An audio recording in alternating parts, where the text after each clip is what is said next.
Hey, tonight we got Brian Kusko on the show. That Brian Kusko, the Brian Kusko.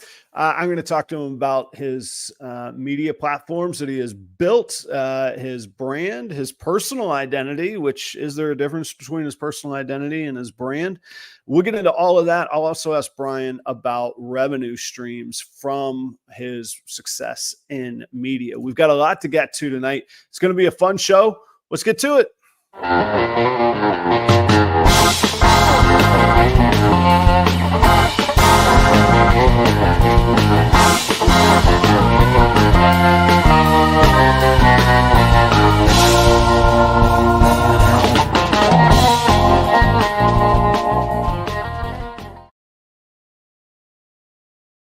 Good evening, everybody. It's 8 o'clock on the East Coast. It's 7 o'clock here in Minnesota. It's still a beautiful summer. We had a high of like 76 today. Beautiful day to clean the rat shed. I was thankful that I'm really living it up this time of year here in Minnesota. So I want to say thanks to everybody for being here. Most notably, Brian Kusko is on the show tonight. We'll get to him in just a moment. All of anybody that came to check out the show from Brian's channels, I want to tell you all thank you for being here. If you haven't seen the show before, my name's Adam. I'm a ball python breeder, and I've done this show now weekly for very nearly 3 years. We talk snakes, we talk business, we talk the community, but I always try and keep it full of content. 60 to 90 minutes. We don't do this 2-3 hour shows, get right down to it. And hopefully it's, as we say in music, all killer, no filler. We'll see how it goes, but that's always my aim. But if you enjoy the show, I hope you consider sticking around, subscribing, all that kind of stuff. But thanks for being here. Those of y'all that have been here before, lots of you in the audience tonight. I appreciate it. I saw some of the comments before we kicked off. It's always good to be here. I always enjoy getting together on Tuesday nights. I feel like my mic is a little bit hot tonight. Maybe it's not. Maybe maybe it's my voice that's hot. How about that? I will try and get that ironed out here. I'm looking at my sound system. There we go. Let's see. Announcements this week. As I was saying, thank you very, very much for being here tonight. If you haven't checked out the Patreon opportunities, if you think that you like what goes on in the show, we get even deeper into it in the Patreon. The community is a little bit tighter. There's a great chat there, and it all starts at $7 a month. You get full access to everything at $7 a month, the library of videos and content and all that. The other top tiers build store credit, and the very top tier, I'll work with you one-on-one, and we'll see if we can't grow your business a little bit. So if I speak to you, there you go. Check it out. A little opportunity for you. I want to say thanks to Ed and Emily at Snake Discovery. I vended their show here in Minneapolis this past weekend. Always a solid show, always a fun show. And those like hometown shows are just so valuable for building my brand, especially the metro here is just massive. I didn't realize how big the Minneapolis metro is. So they bring a ton of people through the door. The sales are solid. Sometimes they could be better. Sometimes actually they're really good. I mean, they really, really are very good. So anyhow, it's been great to get to know Ed and Emily and to see them work. I guess Ed had his appendix out or something in the past week. He was still there working, vending. Anyhow, I enjoyed it. If I got to see you or meet you at the Bloomington show, that was the Snake Discovery show. It was nice to meet you. Thanks for hanging out. I do all of their, I think they do 6 shows a year. I do all of their shows. So I'll see you at the next one if you're out and about in the area. Speaking of local folks, if you are local here in the Twin Cities area, or even if you're not, you want to fly in, be local. I can't promise it's worth doing that. This Saturday, I am performing at the Egan Arms pub in Egan, Minnesota. That is one of the suburbs that's right here in the Twin Cities. I'll be playing under my own banner, Adam Shira, and I'll have a fiddle player with me. We'll be playing pub music, rock and roll, story songs, all that kind of stuff. Maybe an original or two. We'll see about that. Speaking of Patreon, to go back to that for just a second, I got a cool thing cooking. I can't announce it yet or who it's with, but one of my other buddies that has a Patreon, we decided that we would do a once a month co-branded show that is Patreon exclusive just for our Patreon. So it'll be released on their Patreon. It'll be released on mine. And I had the fun today. I really bring it up because I had the fun all day today of recording, writing and recording the intro. Everybody used to think that I did the music for the intro on this show myself, which I didn't do. And I was like, you know what, if I ever do another show, I'm going to write the intro. So I got to do that today. I think it came out pretty cool. So more on that to come once we sort out exactly what the show is and why it's worthwhile. That's something I want to talk to Brian about tonight. Like, it's not worth just putting stuff out to just put stuff out. Like, there's got to be a value behind it. And that takes a little bit of planning and all of that. So we're working that out. Next week on the show, Billy Rice from Rice Reptiles. Got to hang out with Billy some in Schaumburg, and I thought he'd be a great guest on the show, particularly because I like business. Anyhow, we'll get into that show. That's a show for the next time. I think that's what I have. I don't have any no shows that I'm vending until mid-August. I will be, let's see, it'll be Des Moines, Eau Claire, Wisconsin, and Minneapolis in August. So there'll be 3 shows. That's a great run of shows. Catch any one of those that you can. But I'll be at those. And I got new hatchlings finally. Another thing the Patreon gets is first dibs on the hatchlings. So some will be shutting out in the next day or two. That's a banana, hypo, leopard, enchi, fire combos, and then the clown axanthic combos start coming, all kinds of good stuff. So that's all on the horizon. Reach out to me, keep an eye on Instagram. And I just moved my bug zapper to right here. It used to be about 6 feet away from me. Now it's popping right by my head. So if you see me jump tonight, bear with me. Brian Kusko. I got to meet Brian. I met Brian. I think it was either 1 or 2 Daytonas ago. Anyway, at any rate, we had a good time hanging out at the auction that night, and it was cool to get to meet in person and hang out. And then we spent a little bit of time in Tinley, and we had a fun moment where one of my snakes peed all over him and Dave when they were just cutting up at the booth. I had trained that snake nicely. It peed right on command, just all over them. It was great. And then Brian and I got to hang out and spend some time doing work for REDLINE, shipping at the All-American Reptile Plant Expo. That's Troy and Nick's show out in Denver. And we had a good time out there, and we talked about putting this episode together. And the schedules worked out, the timing worked out, and I'm thankful that Brian is willing to do the show. He's certainly somebody who's been on my list of who I'd love to have on for a long, long time. So please welcome for the very first time to the Proper Royal stage, that is Brian Kusko. What's going on, Brian? Not much, man. Just chilling. Thanks for having me. Yeah, my pleasure, man. Thank you for being here. I know you're a busy guy, and we had to work out some scheduling stuff, but here we are, man. Thank you.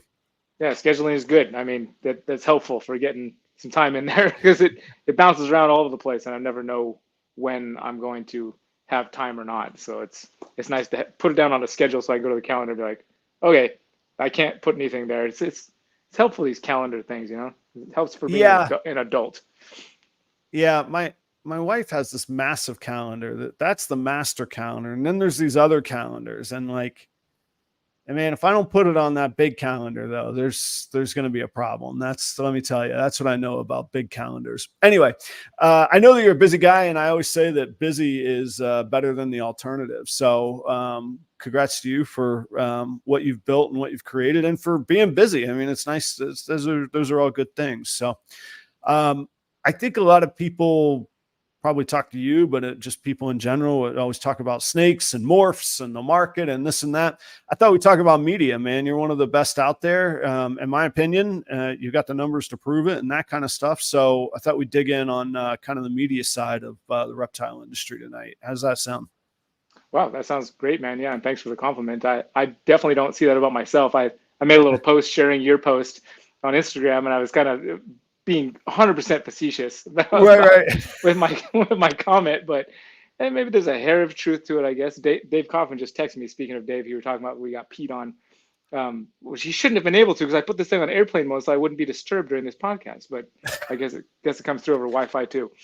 Dave has magical powers. That's right. I guess so. And Dave is everywhere.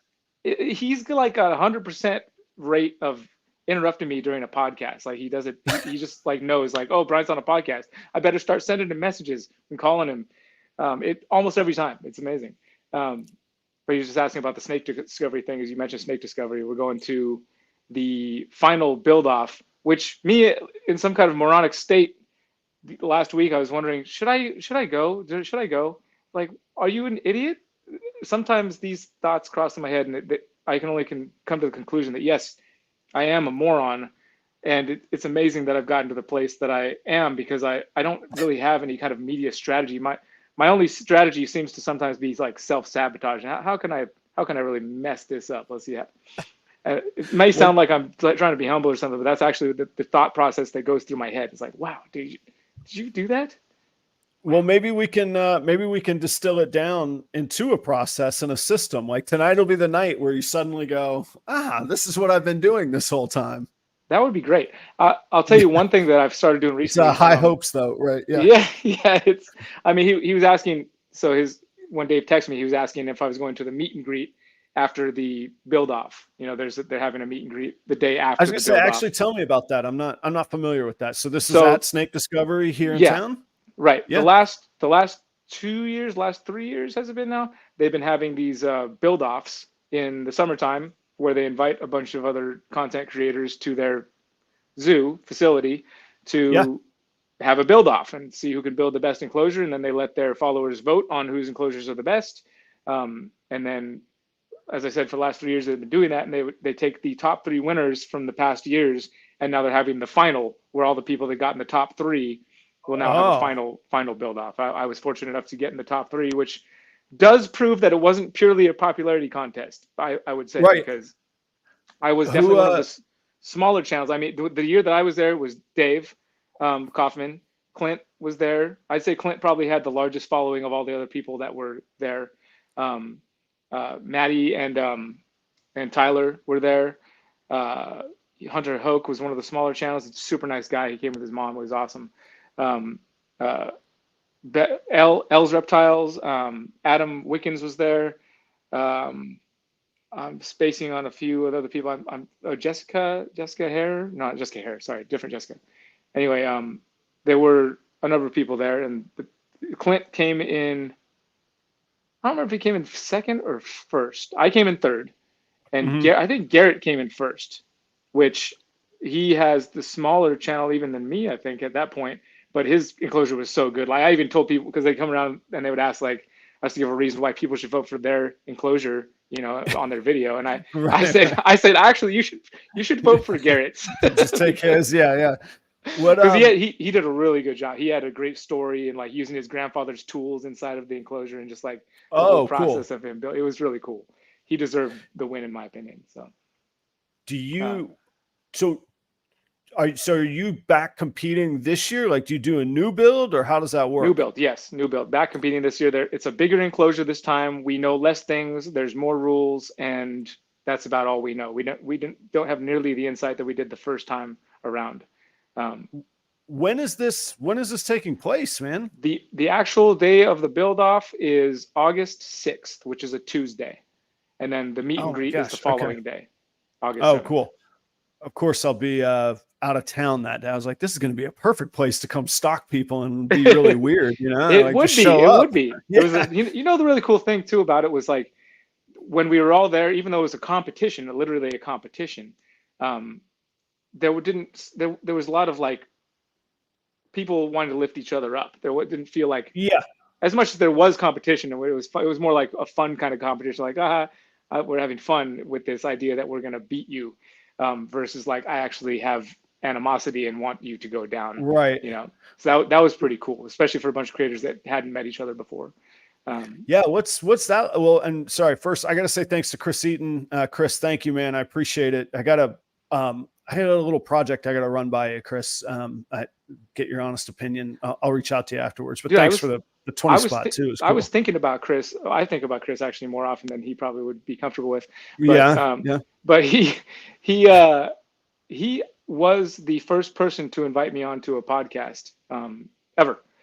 Really? In social media, yeah. And I didn't ever share on his podcast what Triple B actually meant which he did not like at all, and I felt bad for her. But at the same time, I wasn't. There was one time I was pulled over by a highway patrol officer on the side of the highway filming a thing for what Triple B was about and kind of making a joke of it because I wasn't telling people, and the officer even like kind of threatened that, well, if I wasn't going to tell him what Triple B meant, he was going to arrest me, and I still didn't break then. So. Have you? I don't know the story. I don't know the saga. Have you ever revealed what it stands for? Supposedly, yeah. There's a pretty convincing reveal of what Triple B stands for. So they got to go watch the video out there. Yeah, there's a couple of them. Okay. All right. Well, I'll have to go. I'll have to catch up. I didn't do that in my show prep today. I didn't know that was part of the Brian story. So maybe I am better at media strategy than I'm giving myself credit. Yeah, see, there you go. You're planting seeds. You got to see it here. You got to go engage there. And then the third time is where you fall in love or subscribe or get a stalker. Who knows what? Oh, that's speaking of strategies. As I mentioned a few months ago, I actually started doing one that is not some new light bulb moment of, oh, what about this strategy? It's something that YouTube channels do all the time. You know, big channels out there that I watch, whether it's for like fitness or coffee or whatever it happens to be. Most people that have decent followings at some point on their videos, almost every one, invite people to subscribe to the channel in some way or form, which I've done very sparingly and very rarely because I feel like it's disingenuous. And I don't want to like ask you, oh, please subscribe. It's like if somebody wants to subscribe, then they will. That's kind of my right. They know the buttons there, right? Yeah. Right. But the thing is, maybe they don't. You know, just because I know there's a subscribe feature on YouTube doesn't mean that everybody else watching it does. You know, I use YouTube and I dig into all the features of it. Maybe the majority of people don't. So I've done something more recently, which is actually dig into analytics. I've done it from time to time. You know, having the mentors I've had that really, really know how to work YouTube. Always say, look at your analytics and check this out. But that stuff to me is so boring and the opposite of what I even got into making videos for in the first place that I rarely do, but I have, and I've looked, and there's that one feature where you can see where all your viewership is coming from, and it'll say how many people watching your videos percentage-wise are subscribed and how many people are not. And in looking at that, I've noticed that over half of the people that watch my videos in a given month are not subscribed to the channel. Over half. Oh, still over half, really? Yeah. Over half. So wow. In the last video that I put out, which was going to the spider shop up there at the Pack. Oh, cool. Show. Did you? Yeah, with Tyler. Yeah, that was fun. Yeah. Tyler's a great guy, and that was a blast. Yeah. And then Robin was up there too. We got to play pickleball in the home state of pickleball, which that video did terrible. But I saw the video was out. I didn't watch it, so maybe but you and the rest of the world. It's gonna be a slow burn one. Yeah, I mean, maybe or not, or it's just gonna be one of those ones that tanks from the beginning and then never goes anywhere. That's more likely, probably because the majority of the people that watch my channel could couldn't care less about pickleball. Well, I was going to say, where is the Venn diagram of reptile enthusiasts and pickleball players? I mean, but leave it to Robin. He will. I mean, Robin already has 100 custom paddle REDLINE. I saw he's already he's off and running. He's going to be the new, like this time next year, pickleball. There'll be like pickleball in the front line of parking spaces at Tinley will be turned into pickleball for Robin out front there. That would be incredible. That would be amazing. We should sell it to him. We should be like, look, here's the deal. We're gonna let you in on this idea that we cooked up for he's into it, man. And I'm stoked that I turned him on to it because he's way into it. I mean, you have to have 100 custom paddles made for your brand. Yeah. Well, I told him when I was out there that we had, I don't know how we got on it, but I was like, yeah, I got a badminton court in the backyard for my son, and it's kind of a fun family thing. And like he lit up. He's like, really? What gram shuttlecocks do you use? I'm like, I have no idea. The little red ones. He's such a nerd. I think that's why we get along so well. Dude. So anyway, with that subscriber thing on that video at the spider shop, I invited people, I put the little screenshot on the screen of my analytics that showed that over half the people that have been watching the videos for the last month are not subscribed, and said, if it really does actually help the channel, it turns out, if you do subscribe, and if you're already watching anyway, why not subscribe? And like I said, I think I said something like, Troy, yes. I didn't say that. I said something along the lines of like, yeah, if you want to, or apparently you need help, and I'm here to help. I think that's literally what I Okay. said, because my thought process there was that maybe people don't know that there is a subscribe feature on these videos that they're watching. Maybe they're just watching YouTube on their TV. They don't know they can subscribe. I don't know what other Yeah. people's situations are, but if I at least mention that, hey, if you're watching these videos, we put them out twice a week, and maybe you're missing some of the ones you might really enjoy if you're enjoying Cusco style content, and Yeah. you can hit the button. And lo and behold, I mean, we gained a whole bunch of subscribers from that video. Do you Like, think it who'd have was thought? well, and it could be that simple. Do you think it was like, did you like, was Tyler like a co-creator, or like, are you able to, do you think you I mean, brought yes. in a new audience that hadn't seen you? Cause I find that happens. I did a podcast with an aquarium group, like a fish group one time. I got like 40 subscribers. I was like, my fish people, here we go, man. Yeah, I'm sure that can happen. I mean, Tyler was obviously in the video, and we're talking to him a lot, Okay. and but we didn't like. I don't think there was any cross promotion, if that's what Okay. you're I was going to, meaning. that's really where the difference would be. Yeah. Not just him in the video. Yeah. That's where the difference would be. Yeah. No, I think Yeah. it was just the invitation to subscribe, Yeah. which I'm probably going to do. As I mentioned before, the reason I don't do it because it just I feel like I almost feel a little dirty like doing that, which I guess I shouldn't, because if I really want the channel to do well, I've got a little bit of a what do they call that when you're doing well? Oh, imposter syndrome. I've got a little bit of that. Yeah. I've definitely got that. I mean, how many subscribers are you up to on YouTube? Like 40,000, right? Yeah. Yeah, that's pretty good. You're not an imposter anymore, Brian. I'm here to relieve you of that concern. Okay. Thanks. But I I don't mean to make light of it, but it's a really big accomplishment. It takes a lot of work. I mean, I've worked at over 3 years to get to 3,000, and I work pretty diligently. But I think I know the answer based on coming back around to what you've been talking about. How much of it have you ever treated as a science versus like an art? I get the feeling that I'm sure you don't see yourself as an artist on YouTube, but like you do it because you like it. You're being yourself. You see it as art. But what about the science part, the metrics, the analytics, the tricks, the strategies? Any others that you employ, or has it just been all sort of organic? A little bit. I mean, there's organic for sure. Yeah. My titles are definitely, I try to think of them as thought provoking. A lot of people call them clickbait, which is probably true to a degree. That's kind of the idea behind any video that's going to, you really want to, if you want people to watch your videos, then you need to create interest. And that's usually with some kind of bait. I think of it as literal bait, the same way that if you want to catch a fish, it's bait. It's the same thing. Yeah. I mean, I just happen to be sitting in my father-in-law's office, so there's fishing stuff. But you literally want to have bait, and if you don't have good bait, nobody's going to click on the video unless they already know your content and that they know what they're going to get there.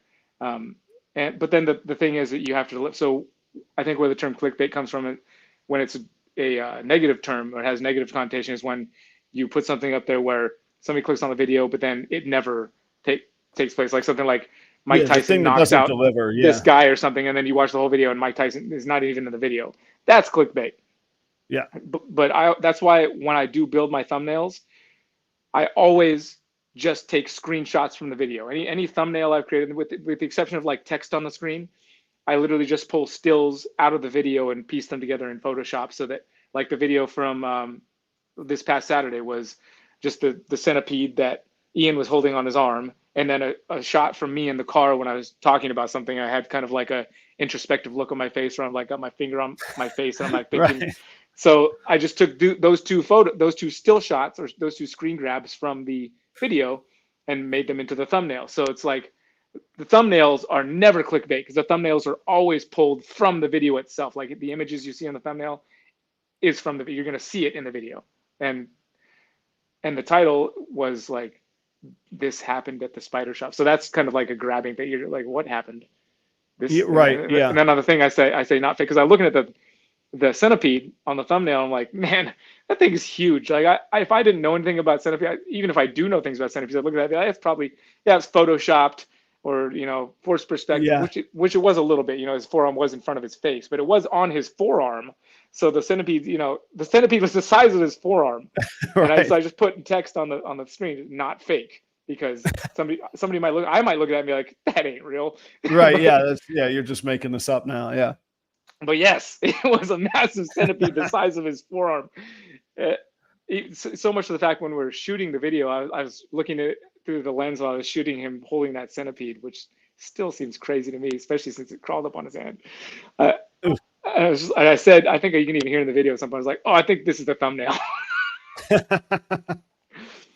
But to your point of like, is it art? Is it organic? Is it versus science? Like that was just me having fun with me and genuinely enjoying what I was doing in the moment and getting the experience there of getting to hang out with those guys and see them handle that centipede. And that wasn't a science per se. It was just like, oh, this is like my favorite moment while filming this Oh, video. sure.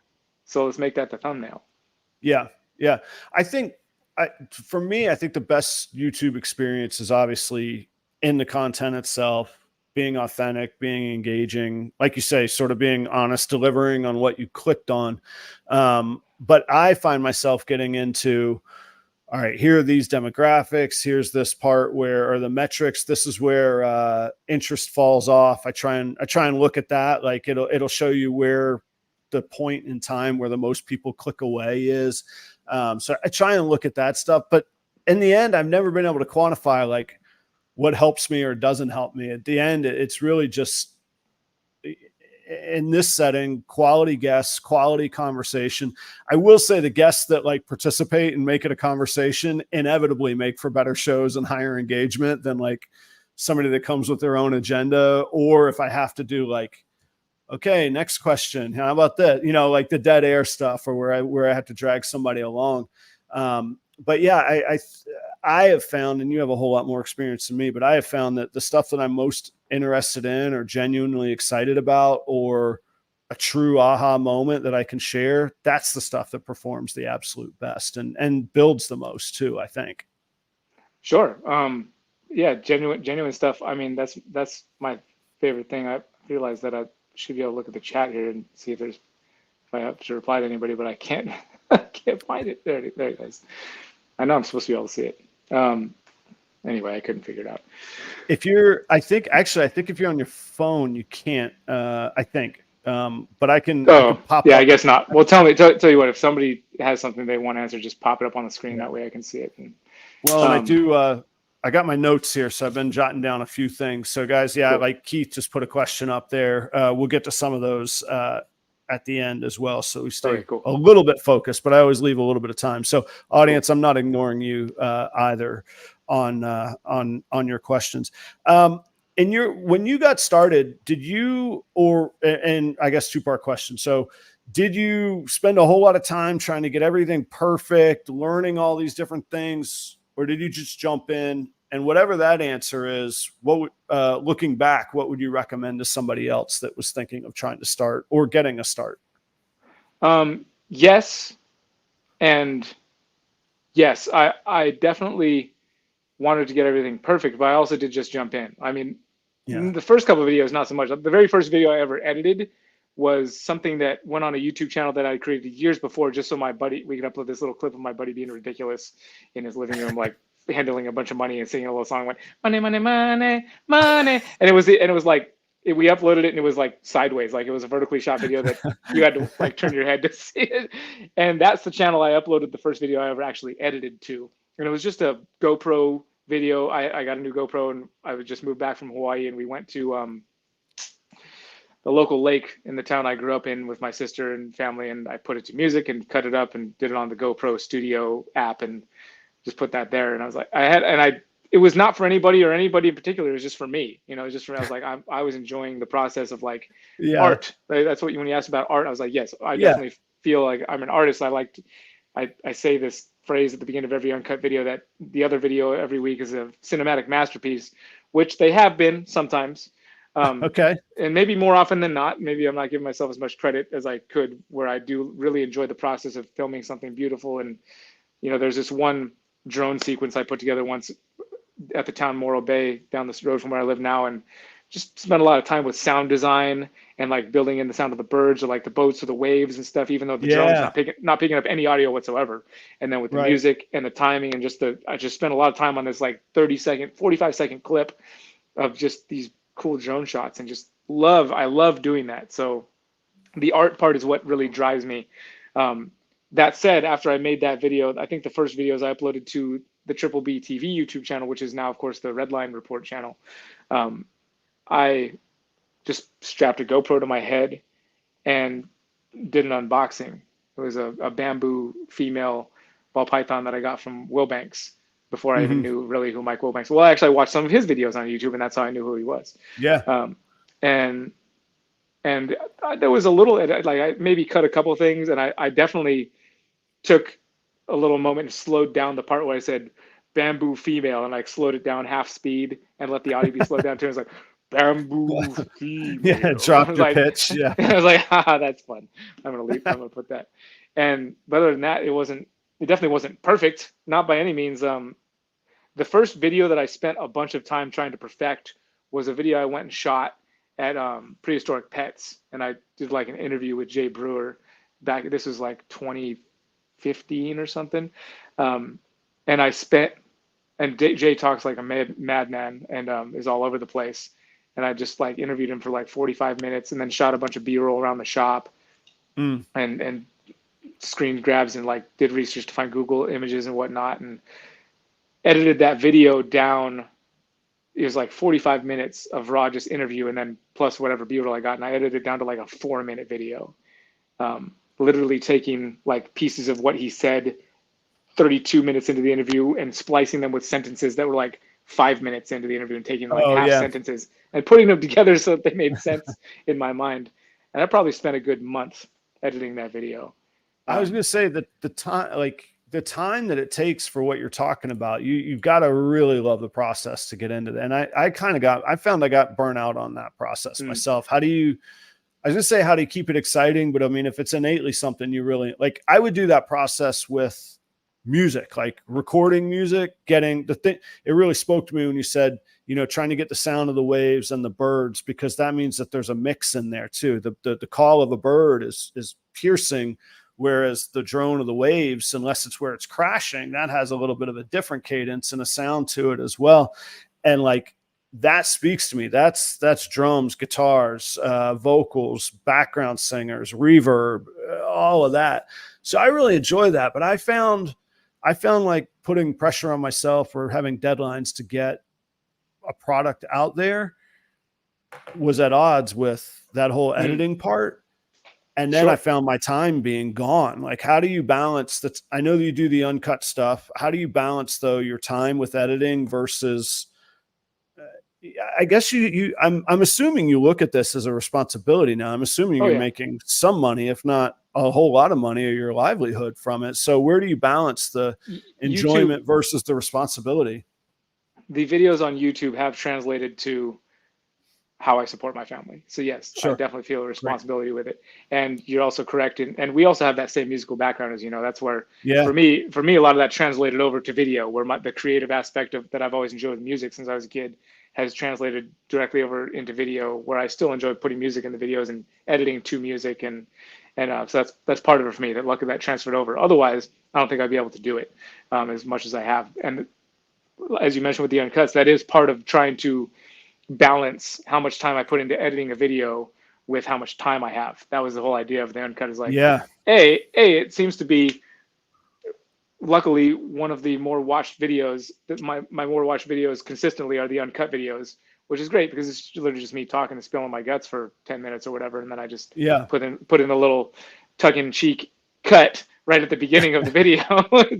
For the intro that I spent a lot of time on. Actually, it was like I cut, I saw that. Yeah, I made a little time lapse, drew out the Kusco uncut, and then like that was also tongue-in-cheek thing. It's like, it starts without this thing that says Kusco uncut, and then I just reverse time lapse of me like drawing out Kusco uncut in paper and cutting it out with scissors, and then you get a piece of paper that's, it's the opposite in the beginning. I cut it out, and then I put it down, and it's like a piece of paper has been cut with the words Kusco uncut, and then at the end it does the opposite. It goes back together. Whatever. I can't remember what I did, but it was.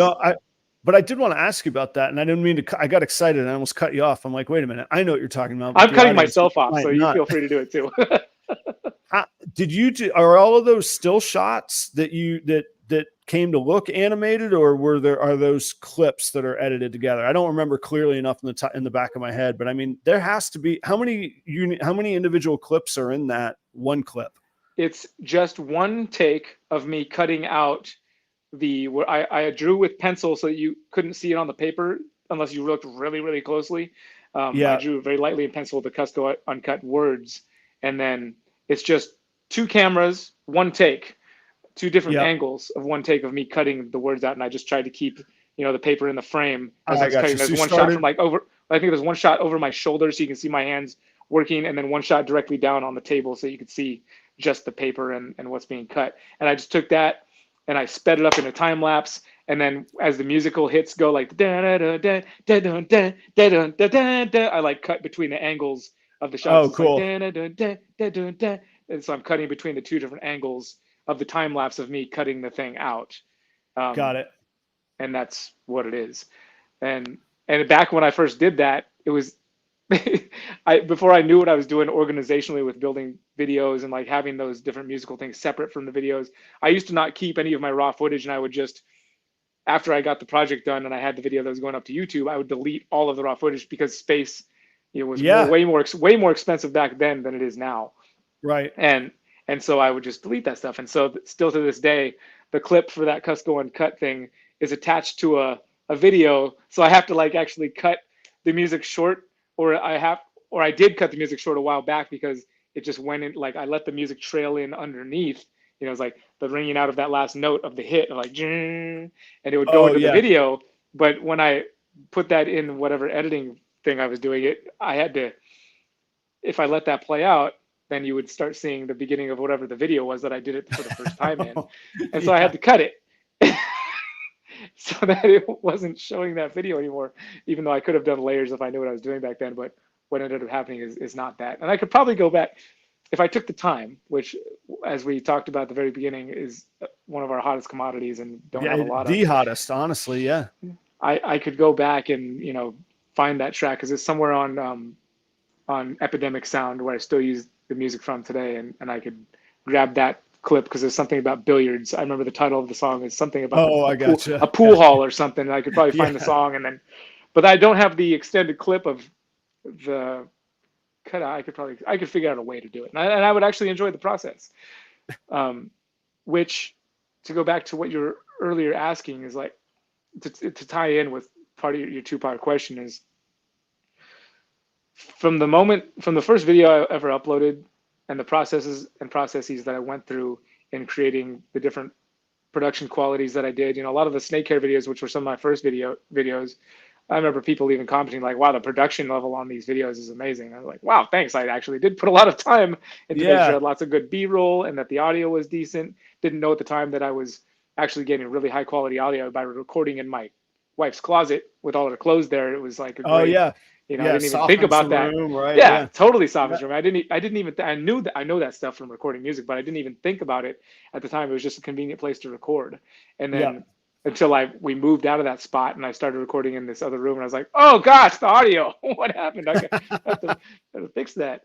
But I enjoy the process of doing that, and I really have fun with it. When I was first getting my channel started, I started, oh man, gosh. Yeah, wouldn't I love to do that? That's talk about time.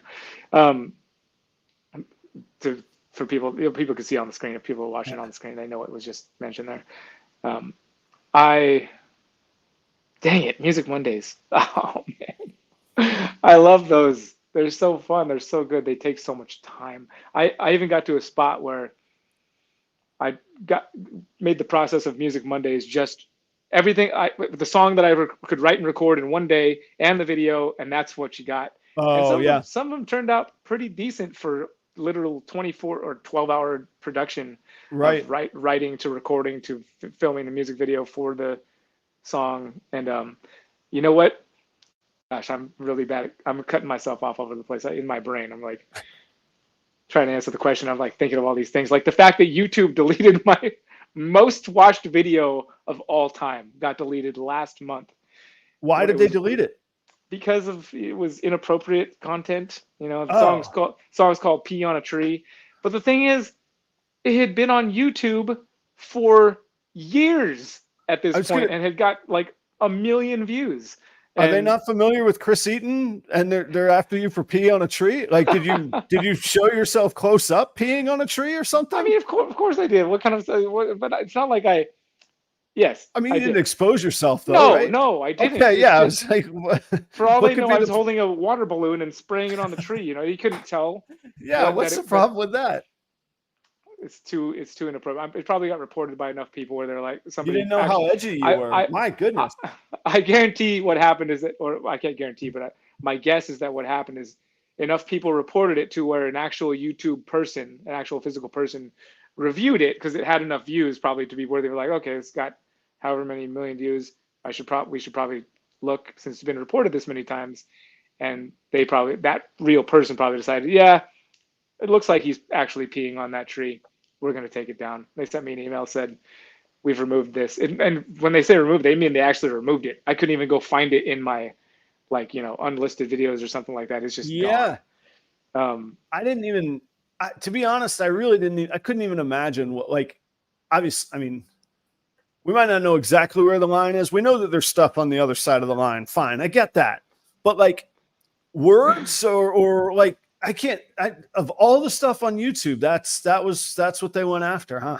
There's just too much content. Some stuff gets deleted, some stuff doesn't. There's just too much content out there for any reasonable source to be able to control and curate. And if we're living in a true First Amendment society, then it shouldn't be happening anyway. We should just be able to express whatever, I guess, maybe. But I mean, like I woke up the other morning and the first thing that came across my Instagram feed suggested, you know, I didn't go looking for it. It was just some guy in a road rage incident getting shot in the face. I was That's like, what I'm oh, saying. I was Yeah. like, oh, that's not how I wanted to start my day. No, that's not what I wanted. And sorry for the record out there, everybody. Me and Chris Eaton are buddies. It's like there's like a nod to Chris. It's his style. That's his brand. I'm not.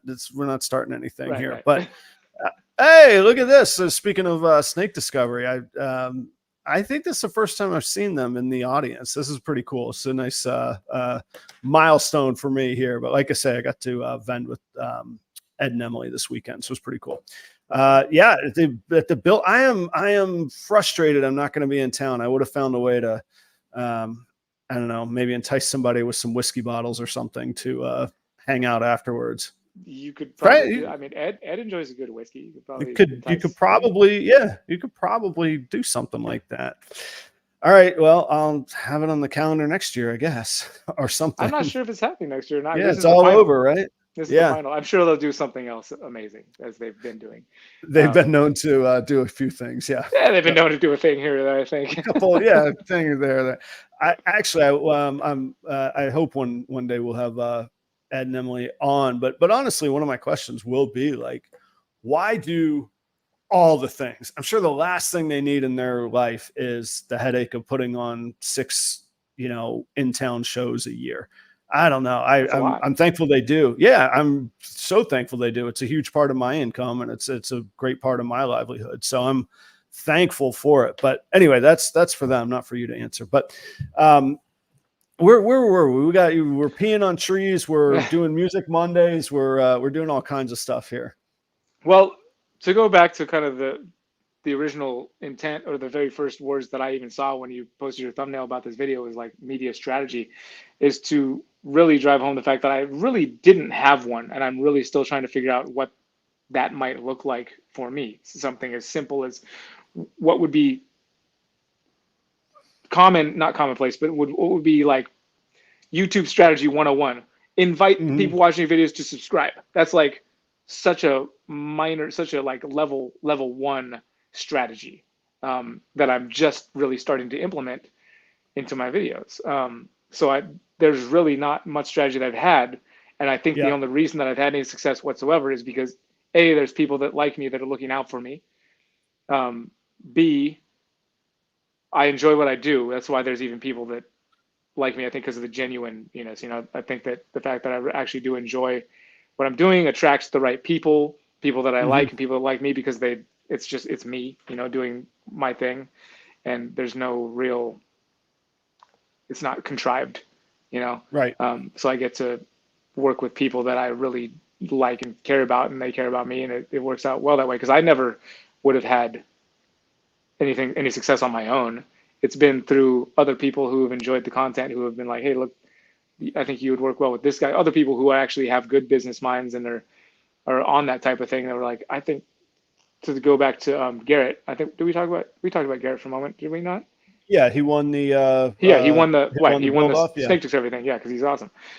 He was actually the person that was instrumental in getting me my very first sponsor on YouTube. He literally like petitioned for me to Freedom Breeder that, hey, you guys should sponsor Brian. He's coming to your place. He's cool. You guys are cool. I think it'll work out really well together. And then I had to do the ultimate sale, which was horrible for me. I even called Garrett while I was there at Freedom Breeder the day, like pitching the different sponsorship ideas. I'm calling Garrett like, I don't know, dude. I don't think it's not going well. Like, yeah, whatever you said to them sounded good to them, but I'm sucking. It ended up working out, but those are important relationships though, because that's a great example. I mean, as funny as that is, that's a great example. Like, I didn't know what I was doing when I went to hunt down sponsorships. Like, and it's a funny story with Robin because they went from ignoring me to, I think he made Judy reply to me and try and brush me off. And then like I stayed in touch with Judy for like 4 weeks. And I think Judy was finally like, Robin, you at least are going to have to talk to this guy, or you're going to have to be mean to him, one of the two. And like, and then it worked. Yeah. Judy's amazing, by the way. Yeah. She's wonderful. And then it finally worked, but also there was 19 other people that told me no, or weren't as patient or kind or whatever. And people don't see that. So it is a long building process. So, how do you still working on sort of this process mindset? How do you mine ideas, creativity? Where do you come up with for your content? And what is, I guess, start with what do you have a production schedule? I mean, even as simple as how many videos a week or a month do you produce, or is there expected days, or like what deadlines do you have to hit that are self-imposed? I do have a video tomorrow, like usually. So every Wednesday I put out an uncut video on the Brian Kusko channel. Every Thursday, most Thursdays, I should say, I put out a video on the Freedom Breeder channel. And then every Saturday I put out an edited, the cinematic masterpiece video on the Brian Kusko channel. And then every Tuesday I put out an interview on the REDLINE report. Yeah. So that's my schedule.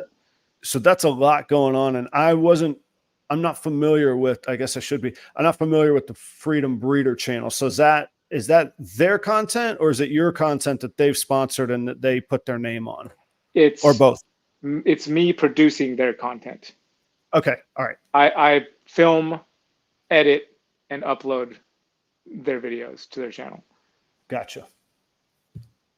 So that's four bits of content. That's 200 conceptual ideas a year that you have to come up with. Is there a notebook? Is there Apple Notes? Is there what goes on? What goes into all of that?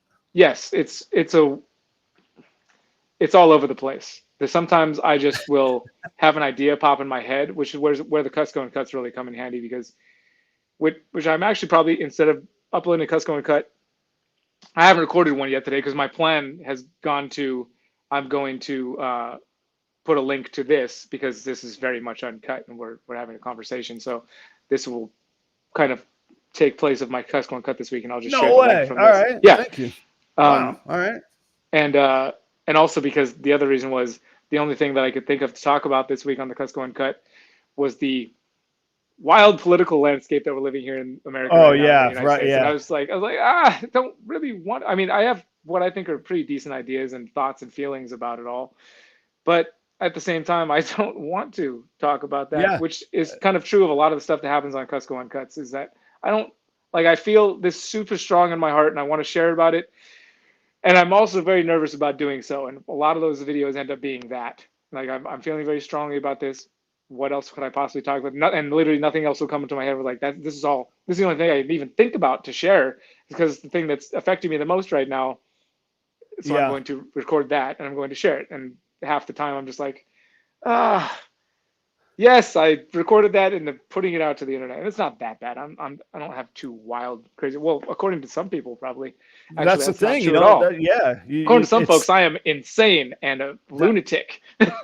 yep. And they will tell you that too. Uh, Joe and I wrestle with that. We do a, one big thing from each week on Thursday mornings. And like we wrestle, like I was like, nobody comes here for politics. This is not the matter of fact, specifically, they come here for not politics. We're going to talk about anything but that. And it was the week before had been like my one big thing was the Nathan's hot dog eating competition, like snafu, where the Joey Chestnut wasn't going to be there. And we were joking. We're like, so we can't really say the one big thing from this week is like what happened on the hot dog eating circuit, like, and so we kind of had to just say, look, we're just not even going to do the one big thing this week because we don't feel like getting into it. You don't want to hear our opinions on it anyway, but I'd be lying and I would be unauthentic if I were like, nothing's going on in the Frisbee competition here. And, you can't do that. So I do wrestle with some of that sometimes. And actually that'll lead into a good thing. You've been probably better than most people that I know, at least in our industry. I know that there's a whole, that the internet's a big place, but at least in our industry, I think you've been successful at this, but and I think the numbers would prove it. You've been very open and forward about your faith, and you've included that in your brand and in your sort of identity of Brian Kusko as a internet entity versus the person, which I think is very similar, if not identical. Have you? Obviously, again, I think you've been very good at it. You've done fine in doing so. But has there been backlash or loss of I don't know. I'm sure. I hope no sponsors have left you over just being honest on something on that level. But how have you found that interact with your brand? Yeah, there was definitely some loss there, especially at the beginning, as far as like Oh, you subscribers. think so? Yeah. No, not think so. I mean, Oh, yeah. I think when somebody comments like I'm unsubscribing because of this, that's pretty obvious. I guess it's pretty clear then. Yeah. Okay. Fair enough. Yeah. Yeah, that's pretty solid. Does it leave indicator. it to interpretation? No, yeah, not okay. really. But when you're talking about the brand and speculating about whether my brand or the Brian Kusko brand is different than the person, that's not. That's right. me. I'm not like making stuff up. Well, I think that's what translates the best. I think when people go from trying to present something to just being themselves, I think that's when their brands just do so much better, at least in the social media sphere of things. I mean, I think fakery, BS just stinks. We'll just put it that way. Like we can all smell it. You know what I mean? So the more honest people are, I think it does better. But I cut you off there. I'm taken aback that people were just like, I'm unsubscribing because of this. But the long term, I wasn't, because the Bible literally says that will happen. So I was like, all right, okay, fair enough. Yeah, it was kind of one of the few moments where I've felt not. It's interesting the way faith has worked for me. Things that I would usually in any other instance take some kind of personal that's one of the few things where I don't like. Even literally the first time I like decided and accepted that Jesus was God and believed that, and came home and told my wife, she laughed at me. and I wasn't, and my feelings weren't hurt, which was odd for something that seemed so personal and important. I was just like, oh yeah, that's fine, you can laugh. Not fine, like fine, you can laugh, like, oh, I don't know. It was more like I felt no ill will towards her for laughing at me for sharing something like that with her at all. And kind of similar thing for people that come with animosity in the chats and comments afterwards. right. Because that's not what it, somebody even that was commenting the other day asked me to pray for them, and I'm pretty sure they were being facetious, but I still said I will. Because you're like, all right, I'm in. That's what I do. Yeah, I will. I will. Because why wouldn't I? I don't know. That's where I'm at. Not to say that I'm they think I'm perfect now or something. Quite the opposite. Quite the opposite. Sure. I think that Yeah, I I've think still, it's in essence to understand that you're not perfect, right? That yeah, would be lots of yeah. questions still. I still wrestle with lots of things. Yeah. So yeah, but unfortunately, as you mentioned, like sponsors, I know for a fact that different sponsors don't share the same views as me, but that hasn't been an issue. Nobody Good. has Yeah. dropped because of that, because that which is fortunate, because some people might, but those conversations are good. I'm almost open to having a conversation about Yeah. anything, and more one-on-one, with folks, I think is the best route. That's why I don't do a ton of preaching. I share some stuff, but I don't feel called to like do actual like too much preaching from my channel, Right. because I think some people can, and some people have a knack for it, and some people do well with it and achieve, not success, but like are effective. I think for me, it's more one-on-one. Like, I want to know Yeah. who I'm talking to one-on-one. I don't feel like I would want to just preach, across to the out into the universe, out into the internet. Though some people do very well. I watch some folks that I'm like, yeah, nice work. I don't think that's They got it, huh? Yeah. yeah. I think that could I be need to be in person. I think that could be across. I think that could be separate. I don't think that necessarily has to be faith-based. Like, I find you said earlier, you feel like sometimes you have imposter syndrome, and I've said that I feel that way a lot, mostly because I don't claim to be an expert on snakes or ball python breeding. Like, this channel is as much about me learning and a platform where I can learn and the audience can learn. But there are a few things that I'm sure that I'm really good at, but even still, I don't feel confident like preaching. I'm never like, you have to do this. It's this worked for me, or this is what I would recommend, or this is what I've seen affect what I do or how I do it. And that can be business, school of thought, even the Patreon content I do. Like, I still wrestle with that. I'm like, in some ways, not in some ways, these folks are paying me. Here's what I think. But then I'm like, they don't want to hear me bark at them. They don't need a lecture they didn't come here for a lecture from Adam. So I think that that's not just limited to, or I could see it analogous to what you're saying as well, from like literal preaching to sort of the, whatever the opposite of literal is, figurative preaching. Totally. I think that, my opinion is that the most effective way to successfully get anyone to adopt any idea you might have would be to show why it's working and how it's actually having a real effect, whether that's husbandry or whatever it happens to be. And like, well, this is what I've done, and this is what is working for me, and here's why. I've got this is true. This is what's worked, and this is actual results, and here's the fruit of what I'm saying, and that this is why I believe this way, and this is what's happening, versus like, just take my word for it, like, just, here's a way that worked for me.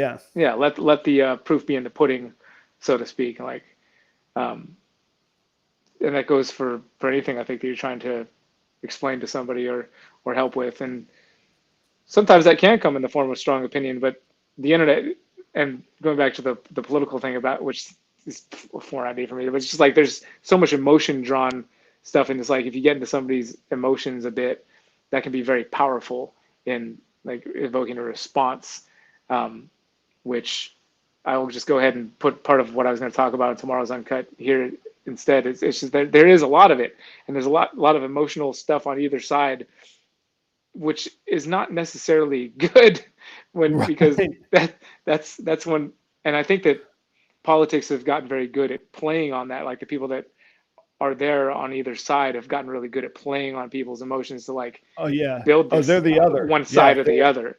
Where they're the lesser other. And where it's not, I mean, and it's just part of our nature, I think, is to be one side or the other. We're very much a dimorphic, or not dimorphic, but what are we? We're diploid species, like most other species on the planet.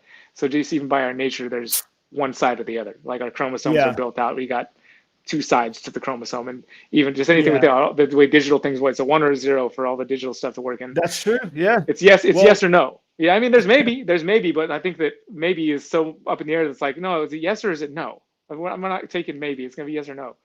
And we just got this kind of like black and white type of mindset as a whole, where nuance can be left to the wind because it's not definitive and it's all up in the air still. And yeah, it's complicated. It takes thought. Complicated. So to recap, step 1, invite people to subscribe. Step 2, dive into politics. Step 3, broadcast religion. That's how that's how you're gonna get big, right? That's what we've cracked the code. Everything you've ever heard prior to that is garbage. This is the way, folks, right here. Oh my gosh, dude. Oh yeah, that's good. That was good right there. That makes it all worthwhile. I've been working really hard for that moment to come just floating down the stream for me to got it right there. He's on.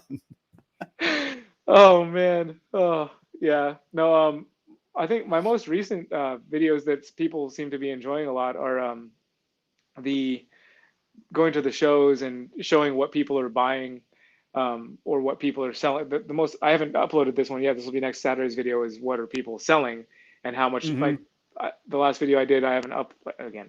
So I repeat myself a lot. Next Saturday's video is the same idea. I'm at a show, but I'm asking instead the vendors what they're selling and what their most expensive animal is on the table, what their least expensive animal is on the table, and maybe a little bit about why, and what their hopes are. Whereas the other videos I've done, and this is what I see to be a potential success of future success for the channel, is I really enjoy doing it. I love going out to, I love being at the shows. I love talking to people that I don't know at the shows, which are all the people that I talk to. Almost 100% of the people that I talk to are people I don't know. And I'm asking them, like, just because they happen to be walking by and they have something, they've purchased something. I'm like, hey, you want to talk about what you bought there? And I get shut down sometimes, but I've got a higher percentage of people that are willing to share. And then we just you got to be pretty recognized though, right? Like, I mean, do people recognize you and they're like, no, I don't want to talk to you, or they don't know? Quote, that's a good question.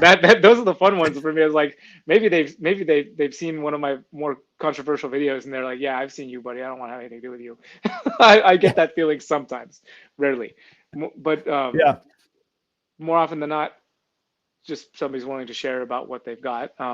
Half the time, yeah, somebody will recognize me, like, can we take a picture after this? Or it's all over the board a little bit. Some people know me, some people don't.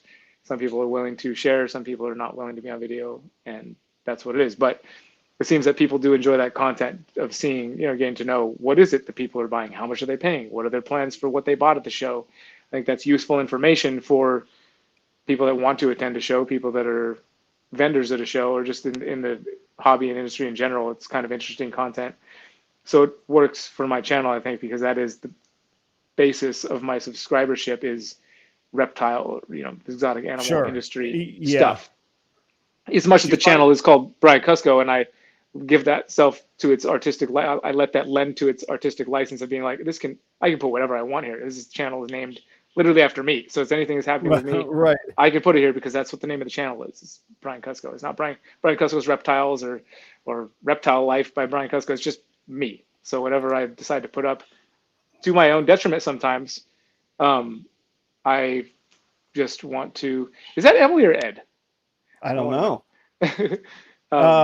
Do you find that I wouldn't say stray too far, because you said to your point, you can do whatever you want. It's your channel, it's your name. I've definitely strayed too far. There's been times, there was a phase that I went through for a little while when I was really, really having imposter syndrome, when I was like, all right, let's see what I can do to get people to unsubscribe. It was like the opposite of my new trend of like, that's going to be a great fourth bullet point. And then try and get rid of everybody you've attracted. Not like to the point where it's like, I hate you all, I want you all to die, please unsubscribe now. Not like that blatant, but just I'm a silly, ridiculous person sometimes, and I do stupid stuff that I find entertaining. And it's like, does everybody else find this entertaining? Let's find out. Yeah, and it sometimes it went there, and I had a blast doing it, and I was enjoying myself. Even Well, I mean, did it there was a translate? time I was rolling down the street, and I tried to get my grandmother to enjoy a couple Slayer songs with me, to which Oh, my right. sister and girlfriend were like, "What on earth are you doing?" I was like, "Oh, it's my grandma. I love my grandma. Like, we'll see how far we can take this." How did that go? I mean, you got to, now I'm curious. I mean, of course I'll go watch the video, but how did No, grandma it wasn't. It enjoy? wasn't. That wasn't on a video. That was just real life. Oh, okay. We didn't record that. It was just a moment. That was way Well, before I how even did had a it, YouTube channel. how My was grandma like, wasn't a fan. She wasn't a fan. not, She said. not She into, said. I think a direct quote from grandma was, "Please don't ever do that to me again." I'm pretty sure that's something. she wasn't into the solo from Carrie. That just wasn't gonna cut it, right? Yeah, I'm pretty sure those were her words. Like, "Please don't ever do that to me again." Brian, let's stop there for just a second. I got to pay some bills. Audience, don't go anywhere. I'm going to ask Brian about sponsorship, streams of revenue. I'm not going to ask him about the actual numbers. That's not going to happen. But how to go from all of these media and creative ideas to a business. So, Brian, you can let that percolate. You could jump in. I see that we could be co-fans of one or more of our friendly sponsors here this evening. So if you feel the urge to hawk anybody's goods, only on this space though, you're gonna, these people work for their spots. Guys, if you're not using Redline shipping, you should be. Check out Redline shipping, best customer service experience for shipping in the animal shipping game. As good as the customer service is, they're going to take care of your animals incredibly. You can call them, ask them when to ship, how to ship. They're knowledgeable across a ton of species, and these are actually reptile people taking care of your reptiles while you're shipping. They do great with inverts and amphibians as well, so they'll help you out on all of that. Check it out. Use the promo code proper5. Get yourself $5 off the next shipping label if you haven't. But I can almost guarantee you're not going to care about the $5 at the end of the experience. So go check them out. Shedtesting.com. That is Charlie from Gray Rider Reptiles. I love, the story of a disruptor. I love the story of somebody figuring it out. I love the person that was told they can't do it. And here they are doing it really, really well. Charlie's making his own shed tests these days, and lots on the horizon. I know zebras on the horizon, monsoon. Go to shedtesting.com. You can see all the tests available, and he takes care of you himself. Look, I can't say this is a standard. He's probably going to message me and be like, dude, don't go telling people that. I sent a shed out it was either Thursday or Friday, and shipped it out. Not got there then. I shipped it Thursday or Friday. Last night I got the results. That's how fast, from the man himself. And it's easy. You send the shed, you tell him what you're looking for to be tested. Boom. You send him the shed. He gets you the tests. Use the promo code proper15. You get 15% off of 2 orders, and you can order as many individual tests as you want per order. So it's a pretty good deal. Deep well of discounts there. Check it out. You're going to love the service. I promise you that. RJ Reptiles. That's Robbie down in Greer, South Carolina. Let me get my notes here. Robbie is working with DG Pied, Clown combos, and Dark Genes. So if you're into Blackhead, Stranger, and single, double, triple visuals or hets of DG Pied and Clown, go check out Robbie. His hatchlings are arriving. And actually, you could check out my stories from today. I posted a bunch from all of these sponsors. Robbie's got cool stuff. If you join his email list, you get first dibs on his animals. You go to rgenreptiles.com and sign up for his email. You're going to get access to those animals before anybody else. So check that out. Next up is Portuguese pythons. They're from Chino, California. Chino, California. Yeah, I don't know why I got nervous because you had the shirt on. I was like, don't mess this up. I've been advertising for them for a year now. I'm like, Chino, California, the Inland Empire. That's Danny and Renee Rocha. Fantastic people. I can't wait to meet and hang out with them in person. But every time we've hung out, whether it's been on the show, chatting, working for the 15 Minutes of Lame contest, It's been outstanding. Their animals are incredible. I just posted today a story of theirs of acid clown combos. If that's up your alley, go check it out. I also have a 1.3 Ultramel Pied project from them with several codoms in the mix. So I can't wait to work that project and try and catch up with them. But they do a great job. Speaking of media as well, their photography and production skills are really, really nice on their Instagram. So check that out. They'll be on my channel. They'll be on my channel very soon. Actually, I'm going to their house, as I mentioned to you before that we started, in a day and a half. So if you want to get a look at some of their animals on a nice cinematically shot video, that'll be coming up soon on my channel. A masterpiece, we can call it. A preemptive masterpiece. This is ahead of time. It will be. I happen to know, and I got to think Renee is in on it as well, but Danny's got a pretty good sense of humor. We've had some fun times together, just chatting and goofing off. So I predict that'll be a good. It will be a masterpiece. That one we're gonna have to watch for on the Brian Kusko channel on YouTube, right? Correct. That's where people would go for that. Trevor at Ball Labs is in Aurora, Colorado. Trevor likes working with everything. He says, I don't need to be known for one thing. I need to be known for everything. He loves working with lesser known genes that might have been forgotten along the way. If you are looking for obscure genes, interesting combos, check him out. He does have some of the classic stuff though as well. Puzzle, Ultramel Clown, VPI Xanthic, and Tri-Stripe, as well as Monsoon, Zebra, and Sunset. I like to include this because Trevor does things the right way. If you're looking for rodents in Colorado, he's one of like 5 or 6 people that are actually licensed to breed and sell rodents in Colorado.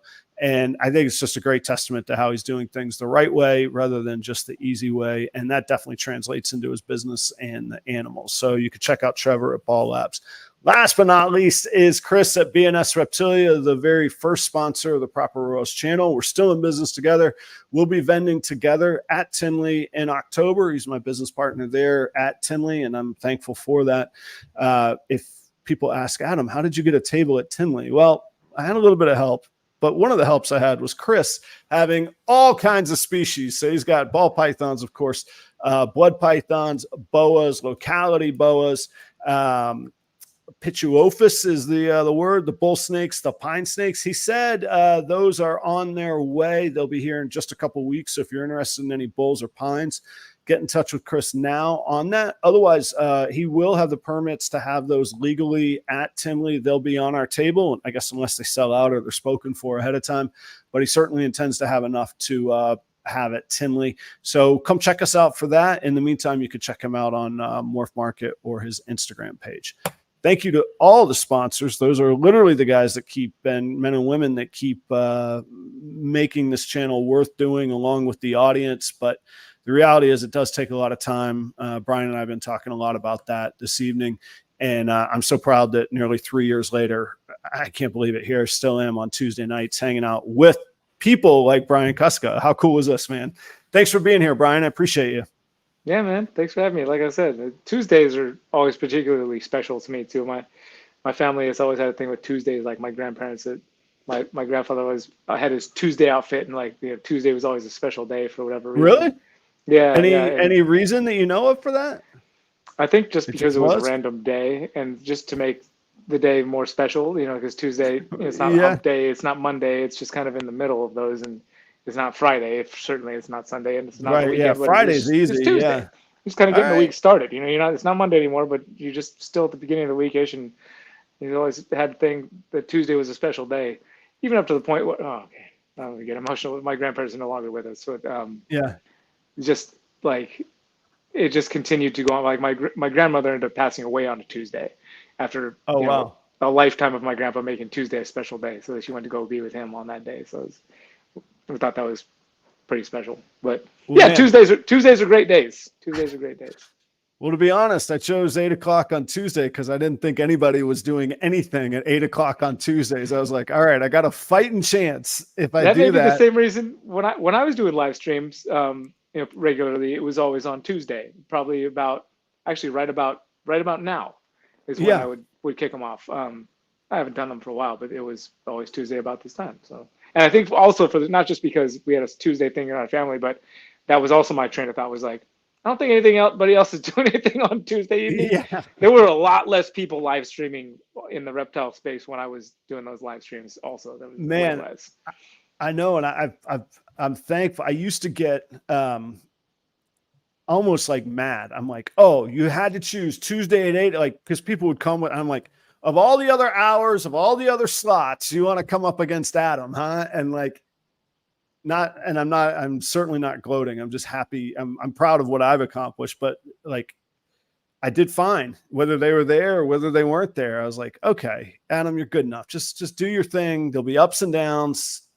Ride it. The time, time is a great hedge of all the different threats and worries, So, anyhow, it was always kind of funny. I'm like, oh, there's somebody Tuesday at 8 of all the nights. I know this is not, I chose it specifically because there's nothing going on, So, when did you find that, or was there a moment, or was it just this gradual build?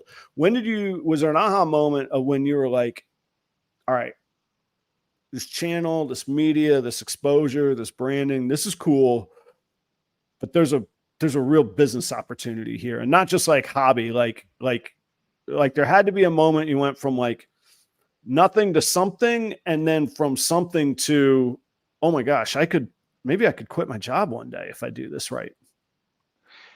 The initial thought was with breeding snakes. That was the first thought. That was kind of the plan-ish, I guess. But I just really like snakes, always have. So I thought it was fun to breed them when I decided to. Yeah. And didn't hurt that you could also make the hobby pay for itself. Yeah. That was pretty nice. As I mentioned before, it was actually Garrett who was like, dude, you have a brand and you should be able to leverage that, and took the step for me. I didn't do it. It was, as I mentioned earlier, it was people that I know that like me that helped me out, that I wouldn't be where I'm at today without. It was Garrett really making that push with Freebird at one of the Tinley shows, not the first Tinley show I went to, but one of the Tinley shows. When Freebird was there, he sat down with Lindy and was like, you guys should really sponsor Brian, and like really made a case for me. It wasn't me. I as I mentioned, I had to go back and kind of sell myself with, or sell the idea to them. Yeah, close the deal. Which was still one of the worst moments. One of I hated that day. I didn't, in that moment, it felt so out of character and out of my comfort zone to do something like that.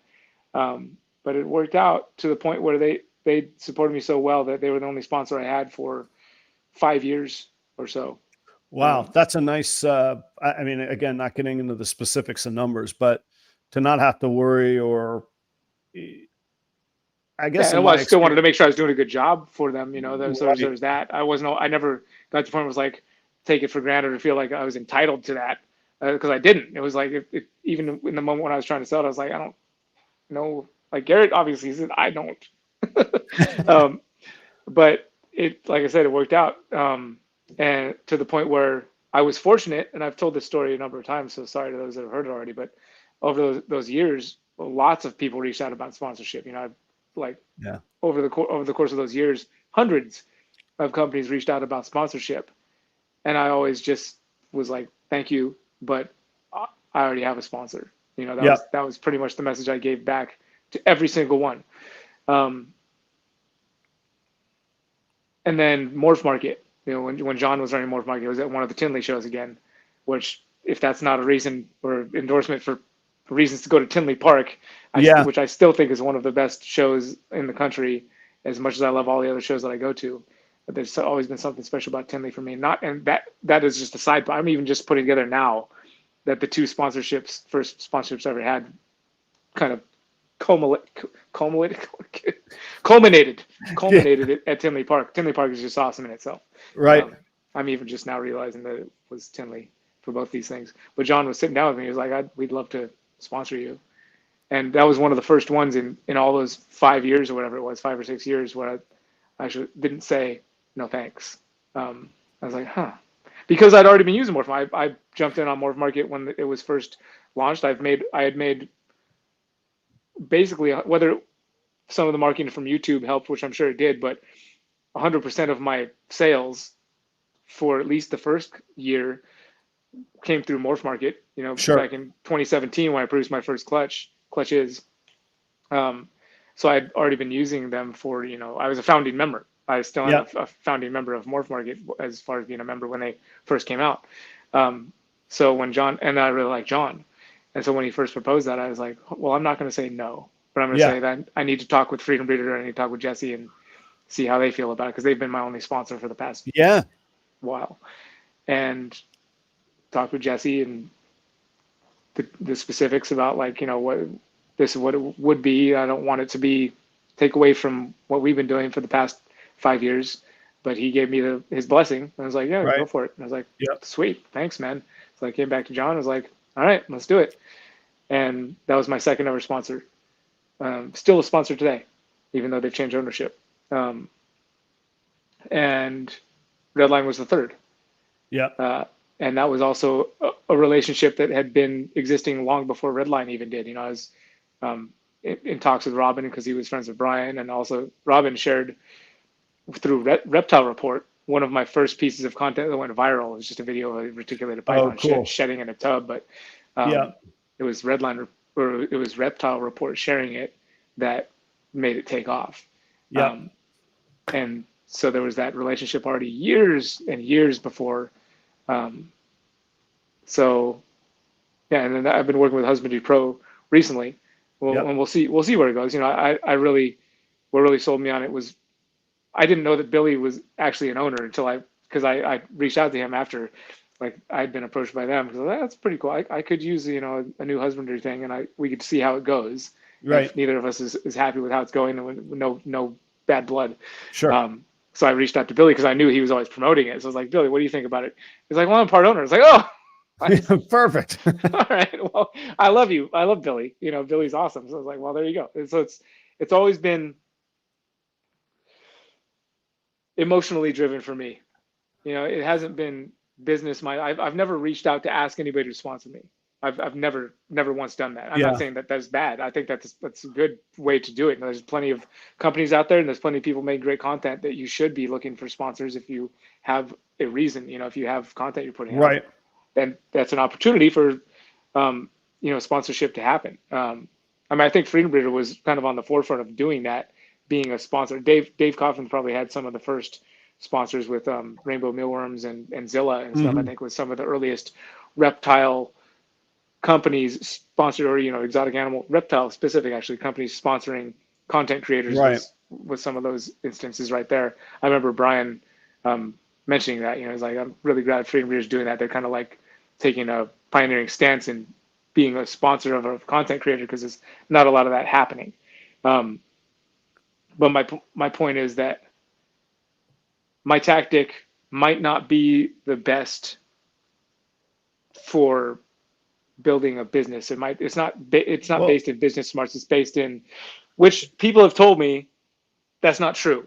They've told me the way that I've been doing things is actually very business smart, but that's not what it feels like for me. So it works out. It's like, if that's smart, if it's working out business wise, then great, because that's not how I see it. I see it as like people that I genuinely care about, who are doing cool things that I want to work with, and it's natural. So I'm glad it worked that way. I think some people are good at maybe taking what's not natural and then making it work business wise. I'm not good at that. So fortunately, I've been able to make it work in a more organic way. I think the takeaway for me, hearing what you say and then a little bit of my own experience, is just like your content has to be authentic, I think the sponsorships have to be authentic. So like, there have been people that approach me and like, we'll do an interview or a meeting, and I'll just say, I don't think this is the right fit, whether it's not because it's not a good product, or even because they're not good people. Part of it, like you brought up with Freedom Breeder, is a respect for the sponsors that are already here. There's only so many ball python sponsors I can have before it starts getting watered down, that maybe there's a whole bunch of ball python breeders you should buy from versus just these. But also it's so important. Like, I was a customer of REDLINE before I ever did business with them. I was a customer of shedtesting.com, and I loved the story when that Charlie was probably the most ambitious person I ever went after to try and get a sponsorship from, just because I loved the story so much. And I was like, look, man, I've been using you. I think our values and our vision and our style and our fight and what we were up against, like I had a lot of people that did have podcasts or that were in media tell me, you know, you don't know what you're doing. You're not going to make it. You shouldn't be here. You're not an expert. There's not space for you. And I was like, yes, yes, yes. And I know Charlie heard that coming up. I knew him well enough that I knew that he had faced some of that. And I was like, I want to work with Charlie. So like, that was part of that. But then other great people came along and would come to me, and there was just some people I would click with. I mean, Robbie, Renee, and Danny were just, they're the kind of people that when I talked to them, I was like, these are genuine, reliable people. I never have to worry if they're going to do the right thing or if they're going to take care of their customers or their animals, all that sort of stuff. So, Epic Style says you need a lychee sponsor. Well, here's the thing, man. I'm out of, yes, but you'd have to wait in line just because the space is full. Like it doesn't, I know people click away when I start rambling through 6 different sponsors. Like I was literally wondering, I had a question while you're doing it. I was like, is this the moment when you find most people click away? Yeah, no, it is. And I have to try to make sure that there's actual value that I'm delivering. So, you know, whether it's these discounts, whether it's specific examples of how these customers helped me or how I worked with these, not customers, with these, they're my customers, but these sponsors. So it's really important to me that there's something that I know about the people or some experience that I have with them versus, oh, so-and-so paid me enough this month and there's their logo. You know, that's just no good. And I know Chris at Epic Style very well, but I just don't have the space. And I'm fortunate that people don't go away. The sponsors keep re-upping. So thank you to them. And thanks for that, you know, vote. But yeah, there's really not any space. And I'm fortunate that there's the same thing at Proper Cup of Joe, the morning show. I don't know. Maybe I'll find some new things that can be sponsored. There's properroyals.com. That's by Husbandry Pro, by the way. There's the, you know, we both, I think, got kind of, what's a better word than mixed up? We got engaged with Husbandry Pro's products in Denver together. And that has gone great, man. That website is fantastic. And it's been fun to work with them. And I like your description where you said, you know, if we decide that we like it together, we'll figure it out. If we don't, well, we won't. And it's odd because I wouldn't use those exact words, but that's kind of how we ended up with Husbandry Pro. I was like, well, let's just see where it goes. I don't know what we can put on paper to make what official. And here I am now. Their banner is on Proper Cup of Joe, and I have a website from it, but it was never drawn up that way. So anyway, there was one question earlier, although I think you got to it. I think you said, do the uncut videos perform better than the edited ones these days or vice versa? Or is it still a toss up? That was from Keith at Creative Genetics. Traditionally, the uncut videos have performed better. More recently, the edited videos are starting to do a little bit better, but overall, the uncuts have definitely taken the top performance out of the videos over time. Gotcha.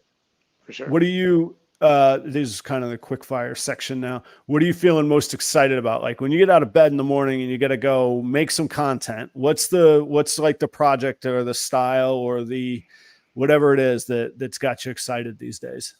Right now it's going to the shows. In fact, we extended this trip down here in Southern California to visit my in-laws so that I could go to the Anaheim show, because I wasn't initially going to go because I had just gone to Pomona, and it was just timing. I've got the next couple months are just wildly busy. So, but there's a lot of cool like different stuff away from the house. I've got some cool clutches that are coming or that have come that I'm gonna make some fun videos there. But honestly, anytime I'm just picking up my camera and I'm like pointing it at something, I get this excitement like, I can't wait to see how like this is gonna fit in later. You know, that's always, once there's something that makes me feel like I want to pick up my camera and shoot it. And that's changed from what it is over the years, whether it's a vlog style. Like I made a video one time where I didn't feel like vlogging. I'm going to vlog about this. I'm just going to pick up the camera. Like I'm getting up early in the morning. Here we go. Brushing the teeth. And then I'm always most excited to work on a project that I have the most content from, not the most content, but the most raw footage, where I've filmed, you know, however many. What was one of the more recent projects that I did that with? It was, you know, a lot of times when I'm doing the shows, like when I've done some of the promotional stuff for the Reptile Super shows that Rami puts on, or now the ones that I'm doing with All American Reptile and Plant Expo. You know, I had a couple of like quick clips I was putting together. Oh no, it was a video I did for the church. It was a big thing where the students went out in the community for a whole weekend and a camping trip. It was like a camping trip / leaving the campsite, and all the students would go out and help somewhere, whether it was like somebody trimming their lawn or helping somebody move this or get rid of that, or even cleaning toilets around downtown of different businesses, just as a way to go out and share the love. I got to film that entire weekend for what I knew the end result needed to be like a 2.5-minute video.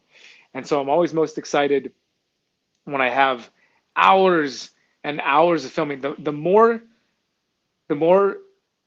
stuff, the more content, not content's the wrong word, the more footage that I have to fit into a project, the more excited I get, because it's always awesome to be going through the editing process and putting together a story and having stuff that you filmed to be able to pull from and be like, okay, perfect. This little moment, you know, this part right here where this person was laughing or the dog did this, and I got this shot of going underneath the dog and then coming up or the drone shot diving down and somebody threw the stick and the drone like followed the stick and like it was just looked really cool. And the more of those shots that I have to pull from when I'm editing, that's the more excited I get. And I'm like, oh, I've got this shot. I remember this shot. And the closer I am to filming, like when I'm putting together content from the All American show, and I'm putting together, you know, the content literally the day that I finished filming, over the course of filming for 3 days. And I know all the shots, they're still right there fresh in my brain of like, oh yeah, there was that shot, that needs going. I definitely need to make sure that goes in because that was awesome at that moment. And just having all that stuff to pull from. That's why that church video was really cool that day, because I had 3 days of filming all day long, literally filming all day long for 3 days to go in a 2.5-minute video. And it was like, I had to pick and choose between these money shots and be like, oh, this one's really good and this one's really good, but I have to pick just one. And I love that, because like the worst thing, the thing that I hate about the process is when it's like, oh, I need something here. Yeah, I need this here. I don't here. have it, and I don't have it. So I get most excited about just having. I just love picking up the camera. I love the process of it. That's the only reason I've gotten to the point I am today, because if I didn't enjoy just the process of making a video, I would have not lasted as long as I have in the space. It's just the sheer enjoyment of making a video and creating something from that, just the eye, the shot, the low angle, and telling the story with what's in focus or what's out of focus. And I'm still working on that to this day. I still watch editing videos, and I know it's supposed to be a short answer question, but the answer is I'm just excited to make videos.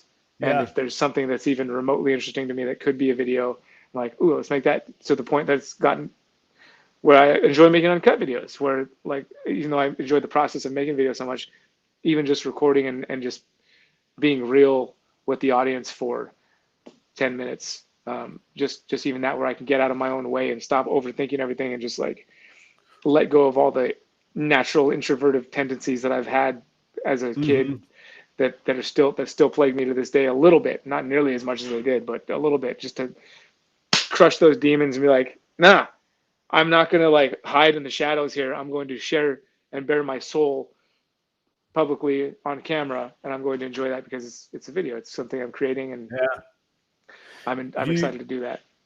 The way that you described having all the content and like recent content at your fingertips reminded me of why I used to explain to people why I loved being in kitchens and cooking so much. Like the bigger the pantry, the fresher the ingredients, the cleaner the plate to start with. It was just, and knowing that I could bring, in theory, yes, I was putting amazing food on a plate, but hopefully I was creating like joy among whoever was sitting at the table. Like the food's just a vessel or just a good reason for everybody to be around that table. Because really they should be there for each other. So if the food is the glue or the whatever the social binder, when you're talking about that, it reminded me, it made me think of that a lot. It made me miss that a little bit too.